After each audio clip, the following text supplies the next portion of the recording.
guys, ayan guys, dumating na ang aking in-order na 360 face tracking. Ayan, napakaganda guys, i-install natin guys. Ayan.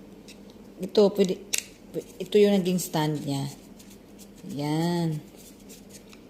Ayan. Tapos, dito, ito yung remote control niya. Nandito yung on. Ito. Ayan, nag-on siya.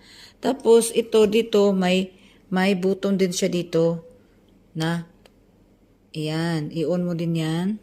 Tapos, ito yung gumagalaw, at saka yan. I-try natin, guys. I-try natin. I-try natin siya. Tapos, guys, pwede din dun siya, adjustable din siya sa likod. I-ganon mo lang. Pull mo lang. Tapos, ganyan. Tapos, ganyan. Ayan.